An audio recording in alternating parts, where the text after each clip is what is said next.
Look, the crime is most rampant right here and in African-American communities. And more people see me and they say, sir, we want protection. We want police to protect us. We don't want to get robbed and mugged and beat up or killed because we want to walk across the street to buy a loaf of bread. But the black population wants law enforcement more than any other population.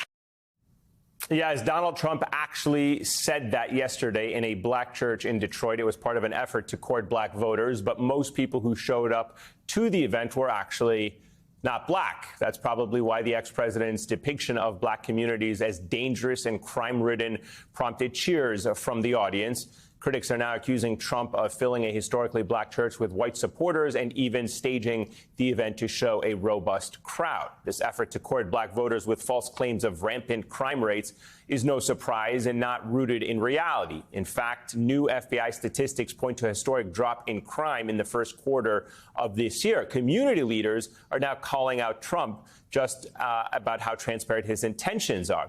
In response to Trump's comments, Detroit pastor James Perkins said, quote, "The reality is he doesn't care. Every time Trump opens his mouth to talk to black folks, he demonizes us, insults us, and makes empty promises he'll never keep." Amisha Cross and Eddie Glaude Jr. are back with me. Professor, I'll start with you in your response to Trump's whole approach to yesterday's event in Detroit, how he conducted himself, the points that he is making in an attempt to do what he describes as connecting with black voters and appealing to black voters in these, what I would argue, tropes, racist tropes. You know, what's so fascinating, Eamon, is that, he's gaslighting us. He really doesn't believe or care, believe in or care about black communities. But there was something strikingly familiar about his rhetoric. There's this appeal to black communities for safety. We saw it in the call for law and order in the 80s and 90s. Out of the mouth of Eric Adams, the mayor of New York. There's a sense in which this appeal to safety becomes the justification for draconian laws that have devastated our community. James Forman Jr., a professor of law at Yale University, wrote a book in 2017 entitled Locking Up Our Own, where our desire for safety initially led us to embrace the war on drug policy, right? So what Trump is doing in a very clumsy way is trying to appeal to that very sensibility. But he can't do it in an effective way because he doesn't really believe it. He doesn't really have any concern for the black community. So I want to critique Trump for what he's doing, but I also want us to understand the nature of the appeal, because I hear the same thing coming out of Eric Adams' mouth. Amisha, what do you think the strategy behind this event was? I mean, do you think whoever planned it thinks that it would work the same way that they thought, Trump trying to sell sneakers or selling his mugshot on a T-shirt would appeal to black voters because he tries to project that, they like that kind of stuff?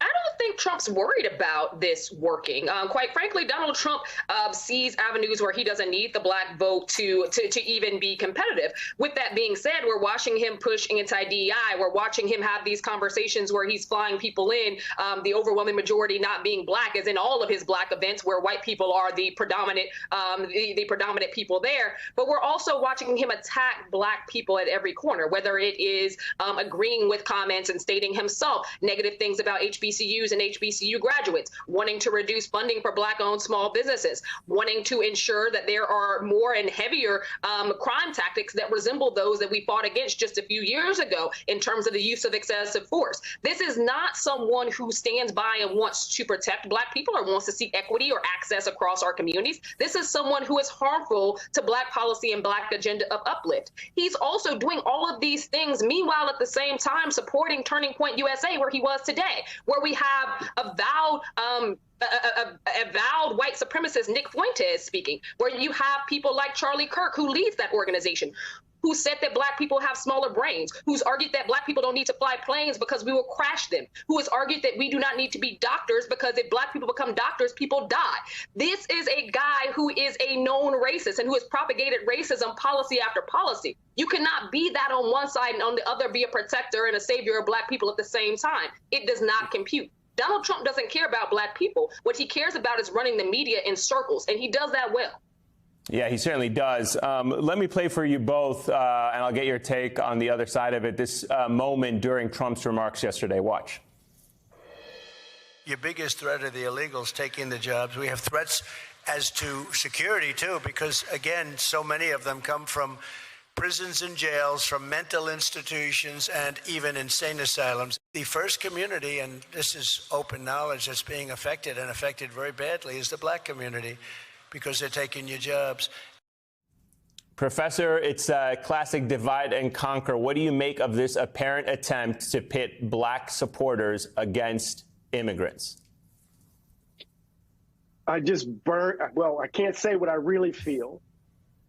It angers me, but it's an appeal to kind of nativist impulses within black community, an appeal to this idea that the country has failed to actually live up to its promise in relation to black folk, and now it's putting its thumb on the scale for immigrant population. So it's actually an appeal to the ugly underbelly of communities, and we have to understand that may have some traction for some people. But in the end, it reveals to my mind, Eamon, the ugliness that drives Trump's campaigns. He's always appealing to people's lower, lesser angels. And in this case, he's doing it in black communities as we struggle with our own economic issues. So it's just his playbook, and it's disgusting, and it reveals his character at its core. And let's certainly hope that we don't fall for it as a country come this election. Eddie Glaude Jr. and Misha Cross, thank you to the both of you. Greatly appreciate your time.